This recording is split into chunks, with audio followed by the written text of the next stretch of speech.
Z100. Bruno Mars, hello and welcome back to Z100. Good to be here, man. Man, you haven't been busy or anything. Nah, I've just been chilling. This album, this is like your child, man. It just got birthed today. As we tape this, the album came out today, and I love the cover of Unorthodox Jukebox. I do. Seriously. Thank you. I love that thing. At first, I'm like, okay, that's a grizzly bear. Oh, wait, no, staring at it closer. It's a gorilla. Damn straight. It's a gorilla right here, and it's like lovingly holding the jukebox. I love that you're holding a physical copy, man. Can I get one?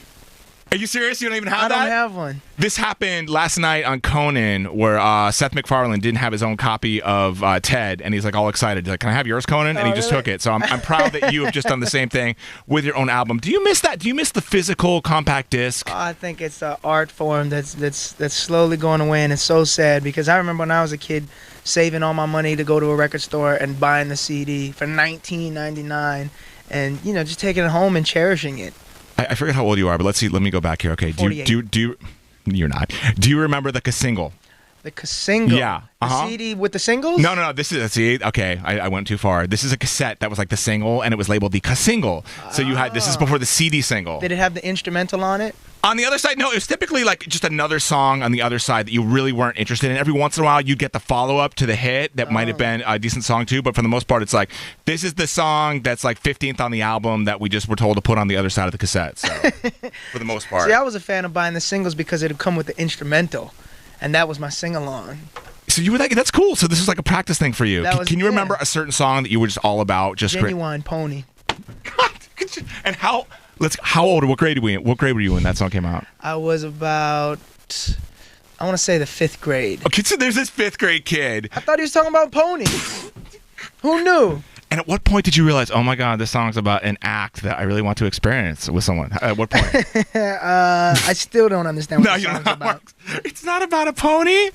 I saw you on Graham Norton, by the way. Online. Did you like it? Yeah. The best part is your song. Your last big single was "Locked Out of Heaven," and the person that they sat you next to was Ricky Gervais, who is an atheist.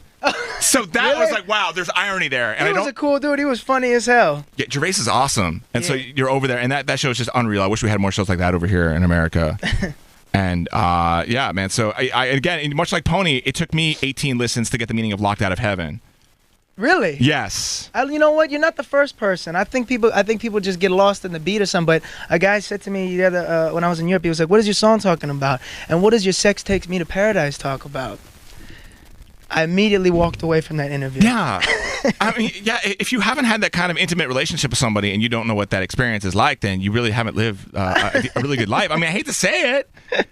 I would tell you what the meaning is, but I can't tell you right now. Really, I'll have to. I know exactly. I'll have to go and tweet you later on. I probably shouldn't say it. It's funny because you talked about singing along to an instrumental. I actually, being Jewish, made my own version of your song called "Locked Out of Christmas." Ooh.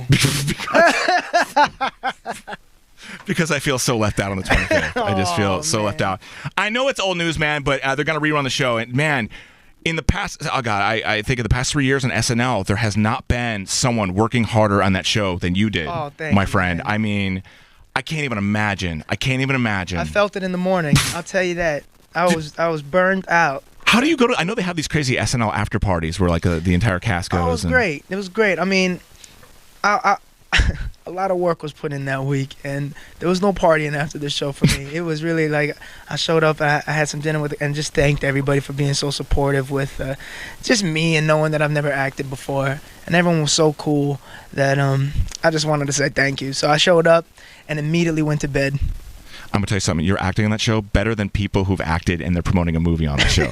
And I mean this. So I'm not just because you're here and I'm bro. trying to crawl up inside and kiss it, man. No, seriously, you're really good. Thank you. It was quite fantastic. Thanks a lot. Thank you. Yeah, no problem, man.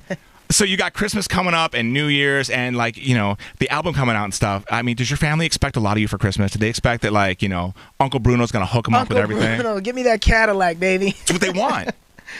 They're gonna get my CD. Nice. And you still won't have a physical copy. I won't sign it. And that'll be it. And New Year's Eve, you got to have the plans of are you performing? Are you chilling? Oh man, you know what? I wanted to perform, but I feel like that's my only slot for a break before I go on go mode. So I think I'm gonna rest this New Year's Eve. Do you pop a bottle? Do you like stay up till the sun comes up and just stare at it? Yeah, just get with some friends and rage a little bit. Nice. Not enough people rage on New Year's Eve. They tend to just pass out around 3:30 and wake up in someone else's clothes. So you got to respect that. Did you really write all the songs on the album on the last tour? Is that true? Yeah, on the last album and on this album. So how does every song not turn into I'm tired and where the hell are we? Oh, you're talking about did I write the songs? No, I started a lot of ideas. Okay.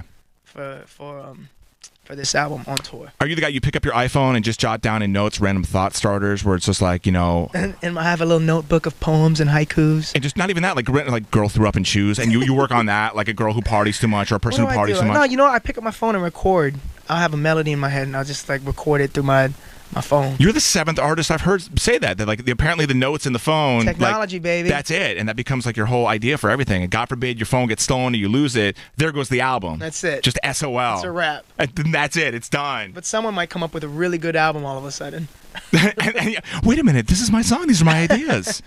You're about 2 hours from performing downstairs in our iHeartRadio Theater presented by PC Richard & Son. How can you be so chill before a performance? Are you finally used to it? Are the butterflies still there? This is the fun part for me. The nerve, you know, the hard part is coming up with ideas and you know, making sure those ideas are good enough to want to perform. Now that you do it, you got your album out. We're celebrating now. So if life were a TV dinner, the performance part would be dessert. Everything else is like the veggies, and maybe the entree. That's right.